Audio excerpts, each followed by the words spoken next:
संदीप जी जम्मू से। राधे राधे। राधे राधे महाराज जी।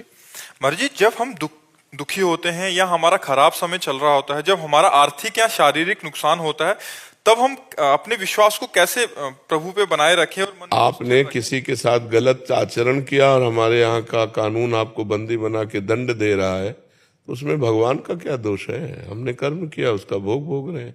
ऐसे ही अनेक जन्मों से हमारे कर्म होते चले आ रहे हैं, तो उसमें भगवान का विश्वास अविश्वास थोड़ी। अब वो तो विधान है, वो तो कानून है। तो ऐसे भगवान भी कानून के अंतर्गत है। जो भगवान ने कानून बना दिया, उस कानून के अंतर्गत भगवान भी है। जैसे राष्ट्रपति हो या प्रधानमंत्री हो, हमारे भारतीय संविधान के विरुद्ध आचरण बन जाए तो उनको भी जेल जाना पड़ेगा, नहीं जाना पड़ेगा? तो ऐसे ही भगवान ने व्याध की तरह छुपकर बाली को मारा, तो कृष्णावतार में अंतिम समय व्याध ने भगवान के चरण में बाण मारा। कानून के बाहर नहीं है, जो कानून बना दिया उसके अंतर्गत है। तो हमारे लोगों के जन्म जन्मांतरों के पाप हैं, जो हमें दुख, विपत्ति, संकट और हमारी जो उन्नति है उसमें वो बाधा पहुंचाते हैं। उन्हीं के नष्ट करने के लिए तो हम प्रार्थना करते हैं कि नाम जप करो, अच्छे कर्म करो, दूसरों को सुख पहुंचाओ, जिससे तुम्हारे पाप कर्म तुम्हें परास्त न कर पावे। अब भजन करोगे नहीं। अब जैसे बहुत से लोग हैं, मुर्गा बकरा मांस खाते हैं, शराब पीते हैं, पराई माता बहनों से व्यभिचार करते हैं, और जब उनको संकट आता है तो भगवान को कोसते हैं। तो इससे भगवान क्या करें? आप हमें बताओ। तुम्हें खेती दे दी गई, बीज दे दिए गए, अब बम्बुल बो कि दाग छुहारा बो, ये तुम्हारी बुद्धि की बात है। अब बो बम्बुल और चाहो दाग छुहारा, तो ऐसा तो नहीं हो सकता। ऐसे ही करो कर्म असत पाप कर्म और फल चाहो सुख, तो ऐसा नहीं हो सकता। अच्छे कर्म का फल अच्छा होता है, बुरे कर्म का फल बुरा होता है। वो बुरा कई रूप धारण कर लेता है, कभी अपमान रूप धारण कर लेता है, कभी असफलता रूप धारण कर लेता है, कभी विपत्ति रूप धारण कर लेता है, कभी विनाश रूप भी धारण कर लेता है। उसी से बचने के लिए हम कहते हैं नाम जप करो, भगवान की आराधना करो।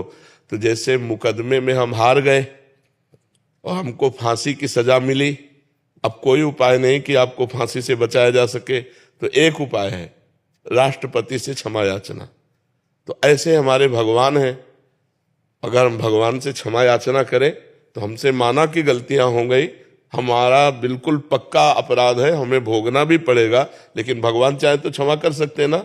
तो उन्होंने कहा आम तो हम सर्व पापेभ्यो मोक्षयिष्यामि मा शुचा, मैं तुम्हें समस्त पापों से मुक्त करके पवित्र कर दूंगा। तो हम भगवान की शरण में जाए।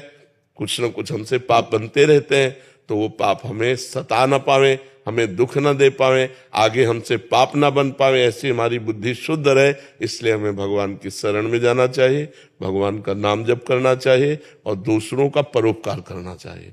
परोपकार से हृदय बहुत जल्दी पवित्र होता है।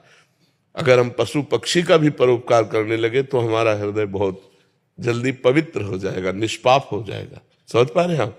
इसमें भगवान को कोसने की जरूरत क्या है? भगवान का आपसे कोई दुश्मनी है क्या?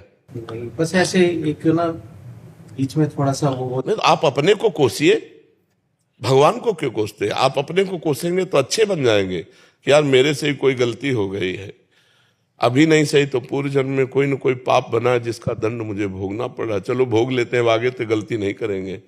तो एक आत्मबल मिलेगा। आप पवित्र और भगवान को कोसोगे तो भगवान को आप कुछ भी करो तो भगवान तक पहुंच पाएगा क्या? वो तो बहुत महान है, बहुत महान। देखो पूरे अनंत ब्रह्मांडों का सृजन करके सबके अंदर खेल रहा है, वो चींटी के अंदर भी आराम से सो रहा है और समस्त ब्रह्मांडों को अपने एक रोमकूप में रखता है। इतना महान है, महतो महियान, कि अनंत ब्रह्मांडों को एक रोमकूप में रखता है। और इतना छोटा है, अणुअणियान, कि वो चींटी के भी हृदय में आराम से शयन कर रहा है। ऐसा वो महान परमात्मा है, अणुअणियान महतो महियान।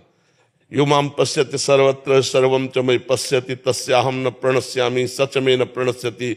जो सर्वत्र श्री भगवान को देखता है, सबको श्री भगवान में देखता है, वही वास्तविक देखता है। सर्वत्र भगवान सबके हृदय में और सब भगवान के हृदय में वास करते हैं। ऐसे भगवान को हम भला कोस करके क्या प्राप्त कर लेंगे? इसलिए उनकी शरण में जाएं, उनका नाम जप करें और अपने को कोशे कि हमसे कोई गलती हो गई है जिसका परिणाम मुझे दंड रूप में प्राप्त हो रहा है।